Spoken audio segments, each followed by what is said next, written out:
Government பற்றி விமர்சனம் செய்யறக்கே உங்களுக்கு நேரம் கரெக்டாக இருக்குது. அதனால் மக்களை பற்றி யோசிக்கிறதுக்கு எதிர்கட்சிகளுக்கு நேரம் இல்லை. பிரதமருக்கு தெரிஞ்சதெல்லாம் நீட், ஹிந்தி, ஜிஎஸ்டி, பானிபூரி. ஒரு டாக்டரோட குழந்தை படிக்காமல் டாக்டர் ஆகணும்னு நினச்சாதாங்க அது தப்பு.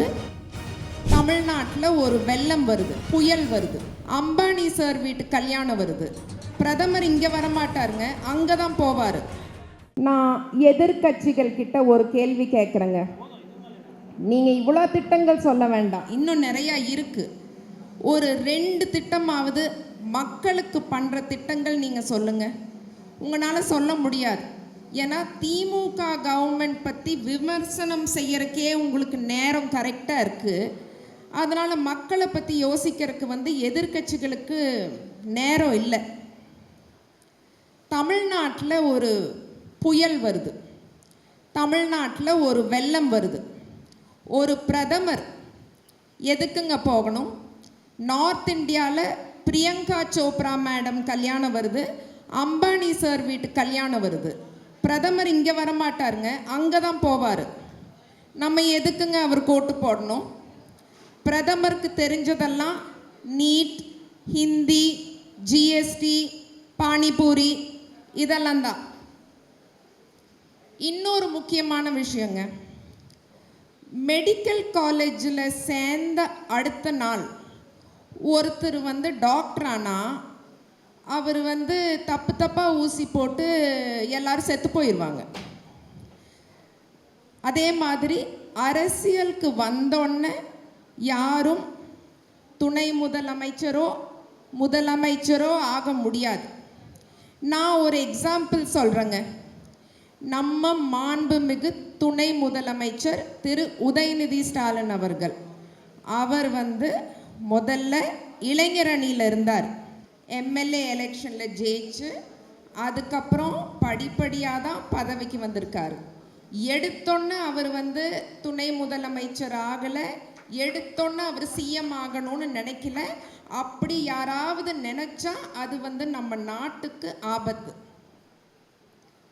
மாண்புமிகு அறநிலையத்துறை அமைச்சர் எங்கள் சேகர் பாபு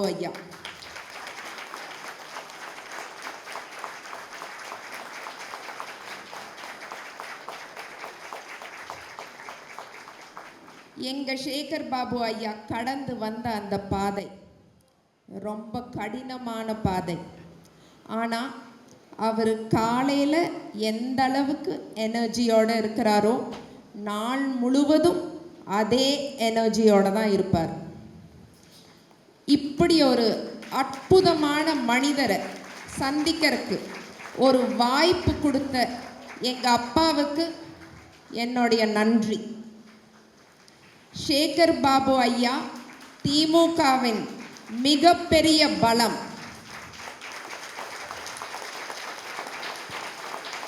நம்ம திமுக கவர்மெண்ட் பற்றி ஒரு 3 கேள்வி வந்துட்டே இருக்கும். அந்த 3 கேள்விக்கும் நான் பதில் சொல்லணும்னு நினைக்கிறேன். ஒன்று, பெண்களை மதிக்கிறதில்ல, பெண்களுக்கு எதிராக நிறையா அவதூறுகள் நடக்குது. இது இவ்வளோ பெண்கள் நம்ம இங்கே இருக்கோம், பெண்களுக்கு எதிராக யார் பேசினாலும் தலைவர் அவங்க மேலே ஆக்ஷன் எடுத்திருக்காரு. பெண்களுக்கு எதிராக எந்த வன்முறை நடந்தாலும் தலைவர் அதுக்கு ஆக்ஷன் எடுத்திருக்காரு. அதற்கு ஒரு உதாரணம் அண்ணா யூனிவர்சிட்டியில் நடந்த கொடூரமான சம்பவம். அந்த நபர் இப்போ ஜெயிலில் இருக்கார். ஸோ இது ஒரு லாஜிக் இல்லாத ஒரு கேள்வி. இன்னொரு கேள்வி, வாரிசு அரசியல். அதாவது ஒரு டாக்டரோட குழந்தை டாக்டர் ஆகணும்னு நினைக்கிறது தப்பில்லைங்க. ஒரு டாக்டரோட குழந்தை படிக்காமல் டாக்டர் ஆகணும்னு நினச்சாதாங்க அது தப்பு. எங்கள் கட்சி திமுகவில் யாரும் மக்கள் பணி செய்யாமல் முன்னுக்கு வரல, எல்லாருமே மக்கள் பணி செஞ்சு தான் முன்னுக்கு வந்திருக்கோம்.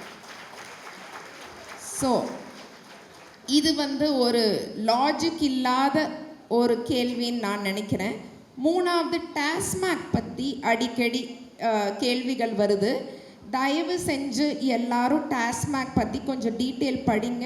டாஸ்மாக் எந்த கவர்மெண்ட்டில் ஆரம்பித்தாங்க, அது யார் கொண்டு வந்தாங்க அப்படிங்கிற டீட்டெயில்ஸ் படிச்சுட்டு கேள்வி கேளுங்க, நான் பதில் சொல்கிறேன்.